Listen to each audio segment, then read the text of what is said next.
The vase shattered against the hardwood floor, its jagged pieces glinting like teeth in the candlelight. My wife's face twisted, her lips curling as she glared at the splintered remains of my gift. A hand-carved wooden box, months in the making, now reduced to kindling.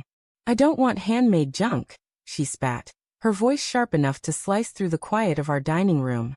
The words landed like a fist in my gut, stealing my breath.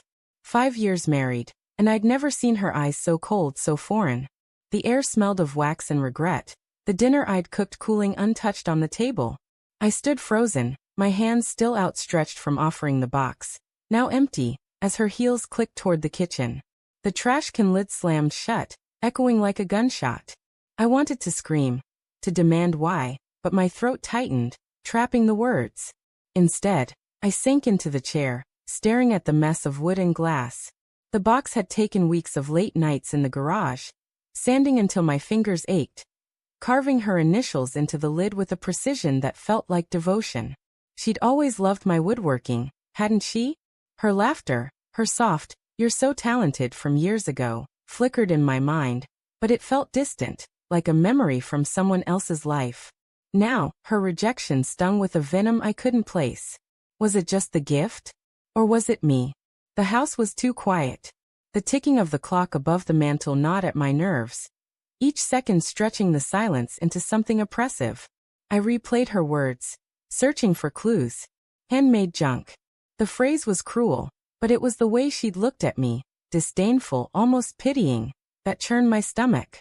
I tried to shake it off, to tell myself she was just stressed. Her job had been brutal lately, long hours at the law firm, late-night texts from colleagues she never named. I'd rationalized it all. Trust was the foundation of US, wasn't it? But doubt crept in, a cold whisper I couldn't ignore. I stood, my chair scraping the floor, and moved to the kitchen. The trash can sat by the counter, its lid still slightly ajar. I hesitated, my hand hovering over it. Opening it felt like admitting something was wrong, like crossing a line I couldn't uncross. But I did it anyway. The box lay atop a pile of coffee grounds and wilted lettuce. Its carved lid cracked but still legible. E&L forever. My chest tightened. I reached for it, then stopped. Something else caught my eye. A crumpled receipt, half buried under a banana peel. I pulled it out, smoothing it against the counter. A hotel. Downtown. 2 nights ago. Paid in cash. My heart thudded, a dull rhythm against my ribs. She'd told me she was working late that night, buried in case files. I'd brought her coffee at the office, but the lights were off, her desk empty. She'd texted later, saying she'd stepped out for a client meeting. I'd believed her. Why wouldn't I? But the receipt burned in my hand, its edges sharp against my skin. The date, the location, the cash payment. It didn't add up. My mind raced, conjuring excuses. Maybe it was for work. Maybe a friend needed a place to stay. But the whispers grew louder, sharper, slicing through my rationalizations. I shoved the receipt into my pocket and returned to the dining room, my steps heavy. The broken vase stared back at me, accusing. I needed answers, but confronting her felt like stepping into a minefield. What if I was wrong? What if I was right? The thought made my skin crawl. I grabbed my phone, scrolling through our texts. Her messages were curt lately, clipped responses to my paragraphs. Busy. Talk later. I hadn't noticed how distant they'd become until now. Each one a brick in a wall I hadn't seen her building. The front door creaked open, and my heart lurched. "Ellie." I called, my voice thinner than I meant it to be. She appeared in the doorway, her coat still on, her blonde hair catching the light like a halo. For a moment, she was the woman I'd married, bright, warm mine. But her eyes flicked to the floor, to the broken vase, and her lips pressed into a tight line. "I didn't mean to throw it," she said, her voice softer now, almost regretful. "I'm just tired, Luke. It's been a lot." I wanted to believe her. God, I did. But the receipt burned in my pocket, and her words felt like a performance. "Tired?" I echoed, stepping closer. "Tired enough to call my work junk? Tired enough to—" I stopped, the hotel's name lodged in my throat. I couldn't say it. Not yet. Her gaze darted away, and she hugged her arms to her chest. "I didn't mean it like that. You're overreacting." Her tone was defensive, a spark of irritation flaring in her eyes. It was a look I'd seen before, but never directed at me. It was the look she gave clients who pushed too hard, who crossed her lines. Am I?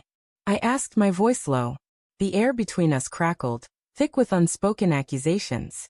I wanted her to explain, to laugh it off, to make it make sense. But she just stood there, silent, her fingers twisting the hem of her coat. The next morning I called in sick. Ellie left for work without a word, her coffee mug untouched on the counter. I waited until her car disappeared down the street before I started searching. Guilt clawed at me as I opened her laptop, her password unchanged from our dating days. Sunflower 23. Her email was a maze of work threads, but one caught my eye, a confirmation for a dinner reservation, 2 nights ago, at a restaurant near the hotel. 4-2. No names, just a time and a table number. My hands shook as I clicked through her calendar. Client meeting. It said same time, same night. But the hotel receipt gnawed at me, a puzzle piece that didn't fit. I drove to the hotel, my pulse hammering. The lobby was all glass and marble, cold and sterile. The clerk, a young guy with a bored expression, barely looked up. Can you check a reservation? I asked, sliding the receipt across the counter. He frowned, tapping at his computer. Cash payment, no name on file, he said, shrugging. Could be anyone. Anyone with my wife's credit card? I snapped, then caught myself. I described Ellie, blonde, green eyes, sharp cheekbones. His face shifted, a flicker of recognition. Yeah, I think I saw her. With some guy. Tall, dark hair, suit. They were cozy. The word hit like a sledgehammer. I stumbled out, the city noise blurring into a dull roar. Cozy. I saw them in my mind, her laughing, his hand on hers, the way she used to look at me. The betrayal crystallized, sharp and undeniable. I drove home, the receipt crumpled in my fist. That night, Ellie came home late. The dining room was dark, the broken vase still on the floor. I sat at the table, the receipt in front of me. She froze when she saw it, her bag slipping from her shoulder. Luke, Who is he? My voice was steady, but inside, I was unraveling. Her face crumpled, and for the first time, I saw guilt in her eyes. Not regret, not love, guilt. It's not what you think, she whispered, but her voice broke, and the lie collapsed between us. Then what is it? I stood, my chair tipping back. A hotel? A dinner? A man you were cozy with? Tell me, Ellie. Tell me I'm wrong. She didn't.